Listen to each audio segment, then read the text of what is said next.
En immobilier, nombreuses sont les erreurs que l'on peut commettre. Le danger, c'est qu'une petite erreur peut vite coûter très cher et avoir de grosses conséquences. Pour les éviter, voici la liste des erreurs les plus fréquentes pour éviter de vous mettre en danger en immobilier. C'est parti!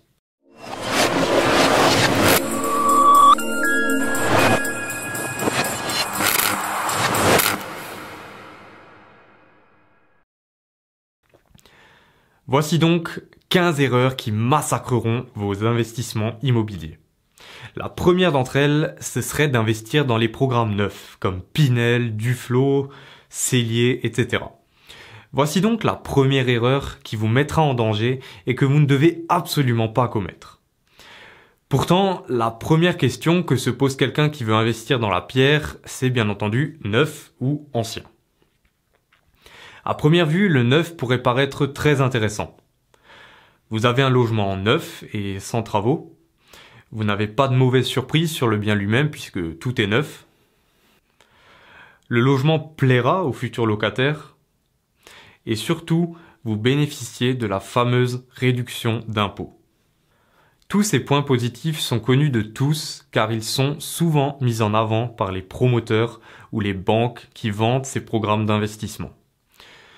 Malheureusement, ce n'est pas tout ce que vous devez savoir sur ces programmes de défiscalisation.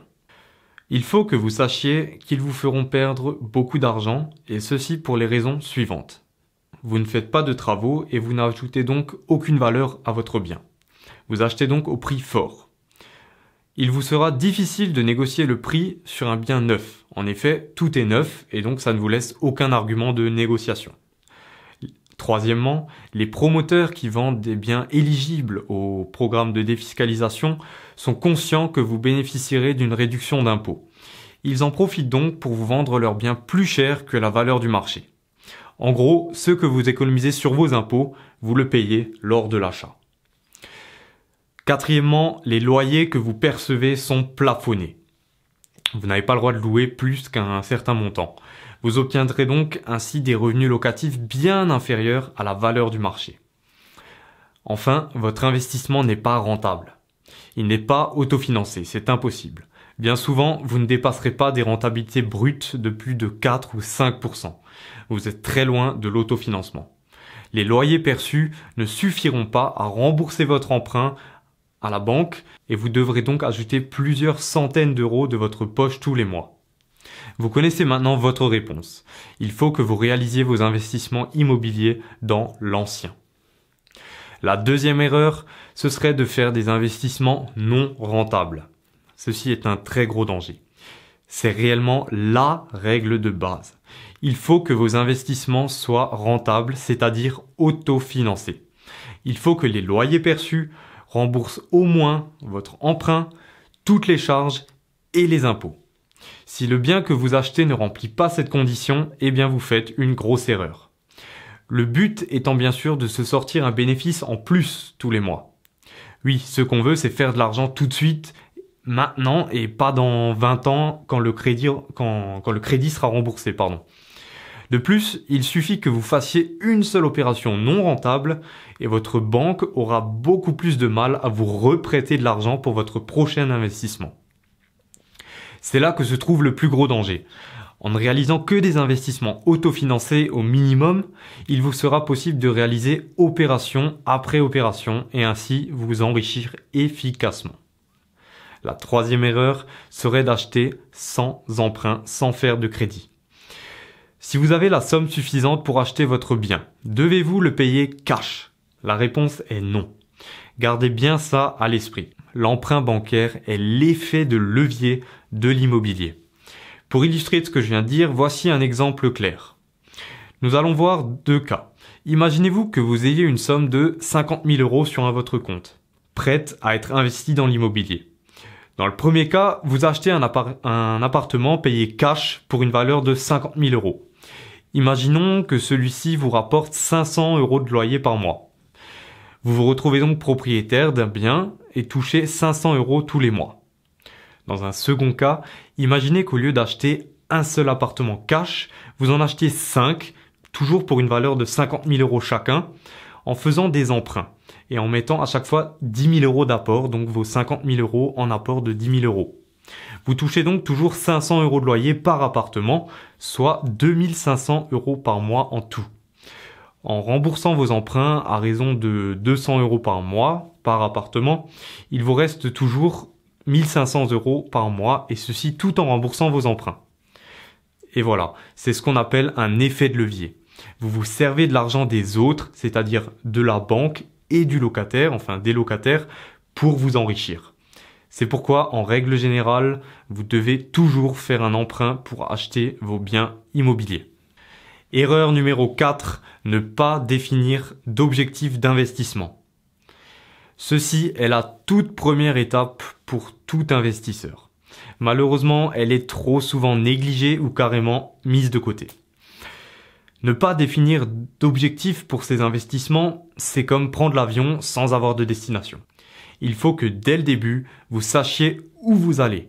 Sinon, vous foncez droit dans le mur. Votre objectif doit être le guide des actions que vous effectuerez. Il vous permettra également de booster votre motivation dans votre quête d'investisseur efficace. En fonction de l'objectif que vous vous fixerez ou que vous vous êtes fixé, vous rechercherez différents types de biens et vous utiliserez différents types d'exploitation. J'aborde ce point beaucoup plus en détail dans le premier module de ma formation offerte. Erreur numéro 5. Acheter sa résidence principale en premier.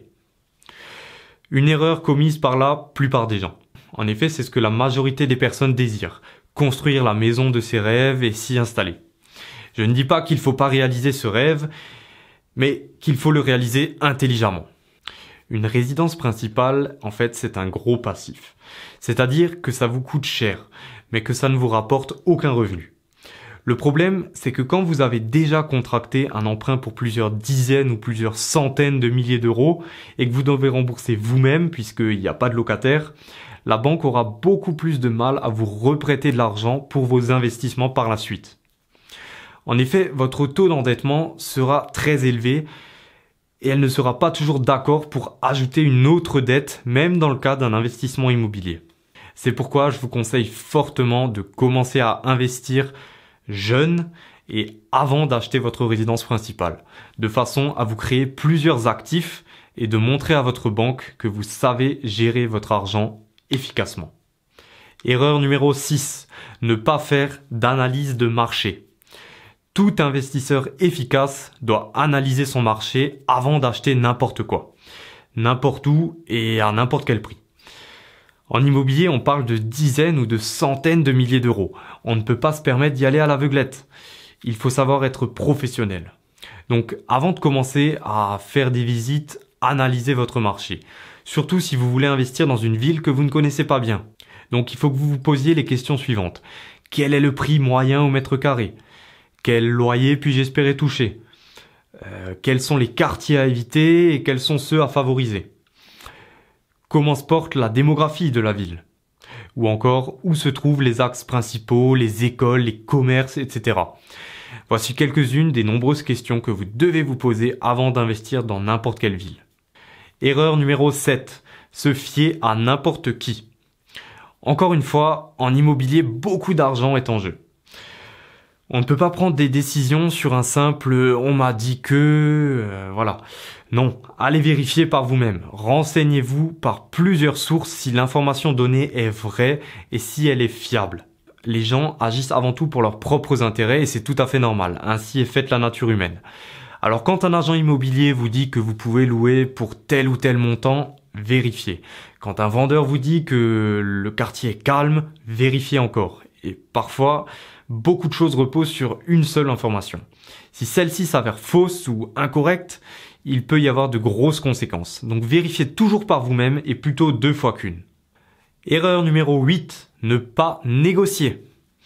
Toute bonne affaire passe par une bonne négociation.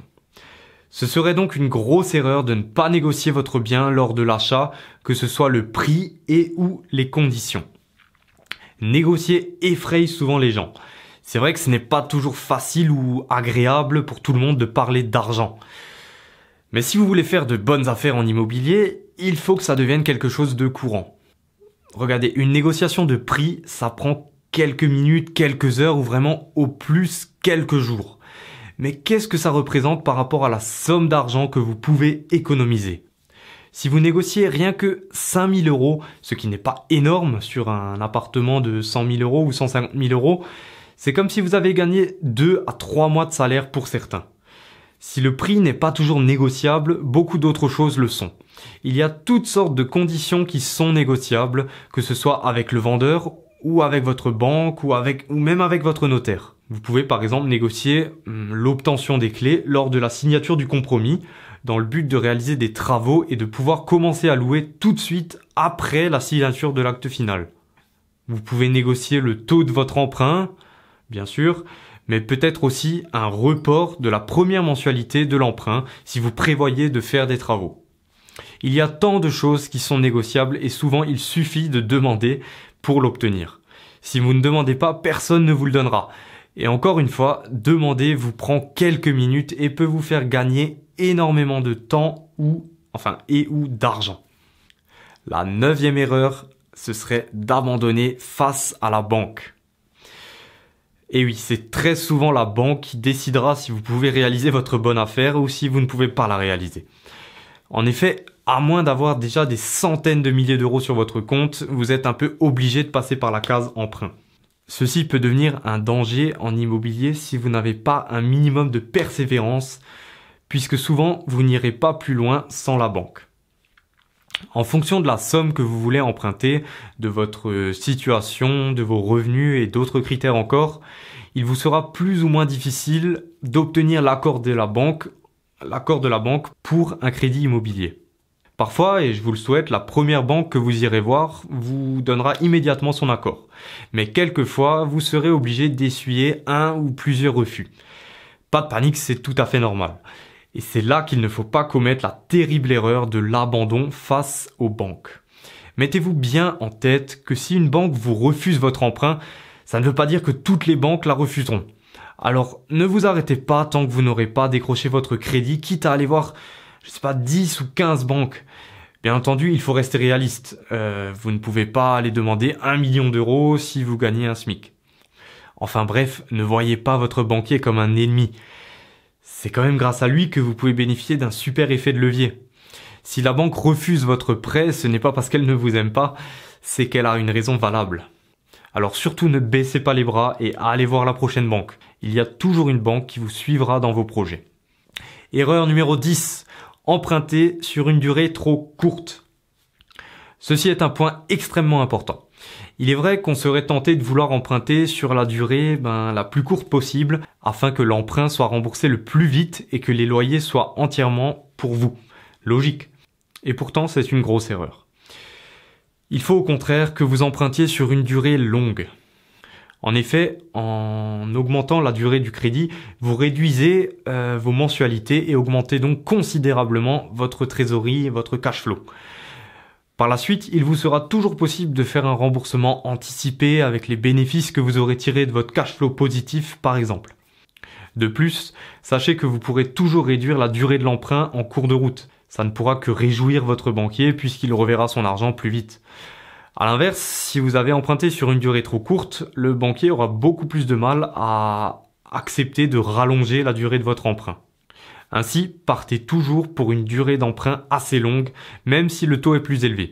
De toute façon, votre investissement est totalement autofinancé, donc c'est votre locataire qui paye votre crédit. La 11e erreur, ne pas prendre en compte les impôts. Et là, gros danger, faites attention. Voici, je dirais même le plus gros danger en immobilier. L'erreur ultime commise par la plupart des débutants, c'est de ne pas prendre en compte les impôts sur les revenus locatifs. Pourtant, c'est réellement ici que tout se joue. Une affaire intéressante peut très vite se transformer en cauchemar si vous ne faites pas attention aux impôts. Pour vous illustrer ce que je viens de dire, rien de mieux qu'un petit exemple. Je vais arrondir les chiffres pour que ce soit simple. Bien sûr, je me les suis notés. Je vais prendre le cas donc de l'achat d'un appartement en nom propre, loué nu à l'année. Imaginez-vous que vous achetiez cet appartement donc sur un emprunt de 20 ans pour 100 000 euros.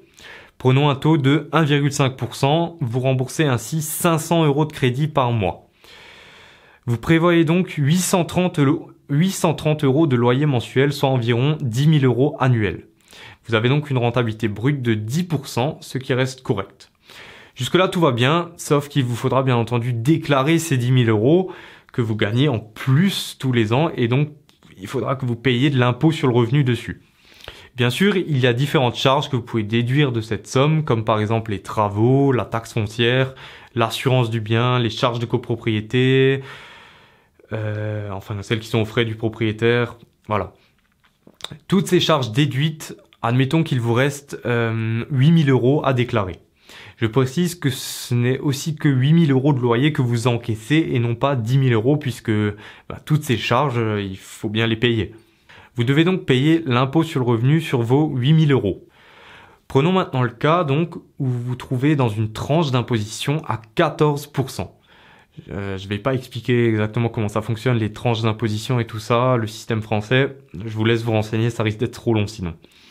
Donc, vos 8 000 euros sont donc imposés à 14%, plus 17,2% pour les différentes taxes, CSG, CRDS, prélèvements sociaux, etc.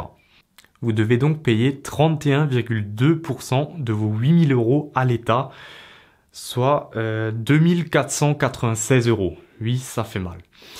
Après l'impôt, il vous restera donc 5 504 euros, soit 458 euros de loyer mensuel.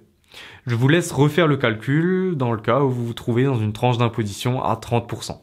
Votre loyer mensuel après impôt serait de 352 euros. Et oui, c'est comme ça qu'une affaire à première vue très rentable se transforme en un investissement non rentable où vous devez injecter de l'argent tous les mois et donc c'est plus un investissement autofinancé.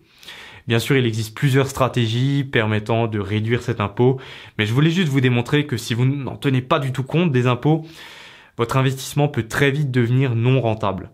Alors faites bien attention et ne vous faites pas avoir. Ceci est un gros danger en immobilier. Erreur numéro 12, surestimer les revenus locatifs. Voici une autre erreur qui peut également vous apporter de mauvaises surprises si elle est commise. Lors de nos calculs de rentabilité, on est souvent tenté de prendre en compte la fourchette la plus haute des revenus locatifs estimés.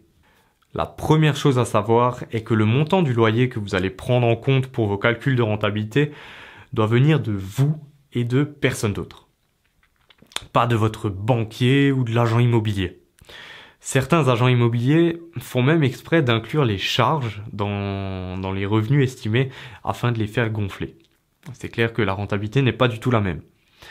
Deuxièmement, il faut que vous soyez réaliste avec vous-même, voire même un peu pessimiste, car il peut arriver de surestimer un peu ses loyers quand on voit que ça commence à être limite. Mais attention, c'est une grosse erreur que l'on peut parfois commettre sans même s'en rendre compte. En effet, 50 euros suffisent quelquefois pour faire une différence d'1% sur votre rentabilité brute.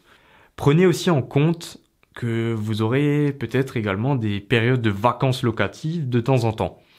Et oui, ça peut arriver, donc vaut mieux les prévoir dans vos calculs préalables.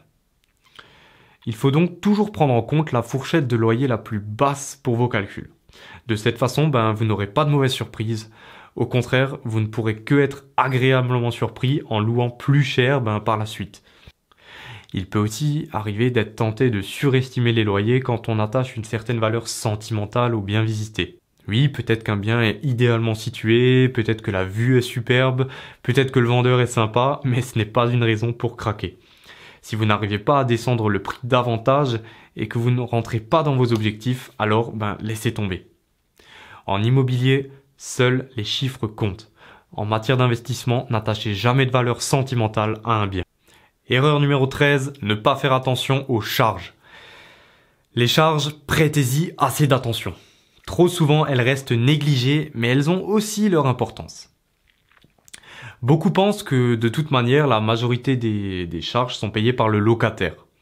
Donc que ce n'est pas grave si elles sont élevées. Mais justement, là est l'erreur. Si elles sont payées par le locataire, alors on ne peut pas les négliger puisque le locataire, lui, il les négligera pas. Prenons pour exemple, admettons que votre locataire ait un budget de, 650 euros par mois au total pour son logement. Pour lui, ce sera donc pareil si son loyer est de 600 € avec 50 € de charge ou de 400 € avec 250 € de charge. Mais si vous avez réellement les 250 € de charge par mois sur votre logement, vous ne pourrez pas lui demander 600 € de loyer, car ceci dépasserait largement son budget. Plus les charges sont importantes et moins vous pourrez demander de loyer. Donc moins bonne sera votre rentabilité. Vous voyez ainsi qu'indirectement, le montant des charges influe tout de même sur votre rentabilité. Une deuxième erreur concernant les charges est de négliger certaines d'entre elles ou de carrément les oublier. Je parle ici des charges que vous devrez payer en tant que propriétaire. Voici une liste de la plupart des charges que vous pouvez rencontrer. Donc on a les charges de copropriété, la taxe foncière, l'assurance du bien, les frais de gestion de biens si vous passez par une agence, les frais de recherche de locataires, encore une fois, si vous avez une agence, l'assurance de loyer impayé, l'assurance de loyer l'assurance vacances locatives si vous en avez, les frais de comptabilité si vous avez un comptable et bien sûr les impôts.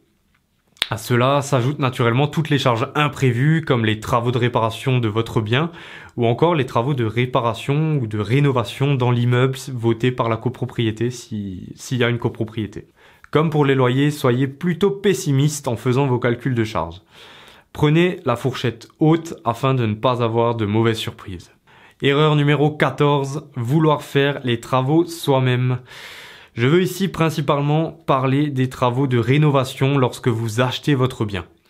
Beaucoup diront que ça coûte cher, qu'ils préfèrent le faire eux-mêmes pour être sûr que ce soit bien fait, etc. Mais il faut tout de même que vous déléguiez vos travaux. Je suis d'accord que ça vous coûtera plus cher, et peut-être même que vous avez les compétences pour faire les travaux. Mais le problème ici est que vous perdrez en fait énormément de temps et d'énergie. Il ne faut pas que vous sous-estimiez la valeur de votre temps. Pendant la durée des travaux, il vous sera difficile de vous concentrer sur une autre tâche, comme par exemple la recherche de votre prochain bien. En déléguant vos travaux, vous vous libérez d'un fardeau, mais surtout vous faites usage d'un autre effet de levier. Nous avons vu que le premier effet de levier en immobilier est d'utiliser l'argent des autres, de la banque et du locataire. Il existe en effet un deuxième effet de levier qui est d'utiliser le temps et les compétences des autres, et notamment en déléguant vos travaux. Bien sûr, je ne dis pas qu'il faut tout déléguer en faisant confiance aveuglément. Il faudra que vous supervisiez le tout pour contrôler la qualité du travail et que les délais soient respectés. C'est ici que vos compétences en travaux peuvent tout de même s'avérer utiles car vous saurez quelle qualité et quel prix attendre des prestataires. La dernière erreur, et croyez-moi, c'est vraiment la plus importante, ne pas passer à l'action.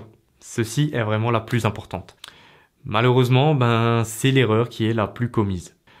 Nous venons de voir 14 erreurs qui massacreront vos investissements immobiliers si elles sont commises. Mais le plus gros danger en immobilier, c'est en fait de ne jamais passer à l'action, de ne jamais se lancer et de ne jamais acheter son premier bien. En effet, vous pouvez vous former parfaitement, savoir éviter tous les dangers. Si vous ne passez pas à l'action, il se passera rien, ça ne servira à rien. Laissez-moi vous donner ce dernier conseil. Si vous attendez d'être prêt à 100%, vous ne passerez jamais à l'action. La bonne affaire en or, là où tout est parfait, ne se présentera jamais à vous, car elle n'existe tout simplement pas. Il faut savoir dépasser le perfectionnisme en passant réellement à l'action. Il y a une citation de Benjamin Franklin que j'aime bien, c'est « faire et souhaiter faire sont deux choses différentes ». Voilà, vous connaissez maintenant tous les principaux dangers en immobilier qui risquent de massacrer vos investissements immobiliers. Si vous voulez réaliser une bonne affaire rentable, il vous faudra éviter ces erreurs. Maintenant, pour ceux qui voudraient aller plus loin, je propose actuellement 2 heures de formation vidéo offerte qui regroupe tout ce que n'importe quel investisseur immobilier efficace devrait connaître. Vous y découvrirez notamment comment définir votre objectif d'investissement, qui est la première étape, comment négocier votre bien et comment obtenir à coup sûr votre financement. Je vous donnerai également plusieurs outils informatiques, sur votre ordinateur, qui vous serviront lors de vos recherches. Voilà, tout ça, c'est entièrement offert et puis ça se passe dans la description de la vidéo ou quelque part, il y a un lien. Si vous êtes motivé, vous trouverez ce lien, je le sais. C'était Franck Nochel du site immomillion.com. J'étais ravi de vous partager toutes ces erreurs, donc faites bien attention. Et je vous dis à tout de suite pour les plus motivés. On se retrouve dans la formation offerte.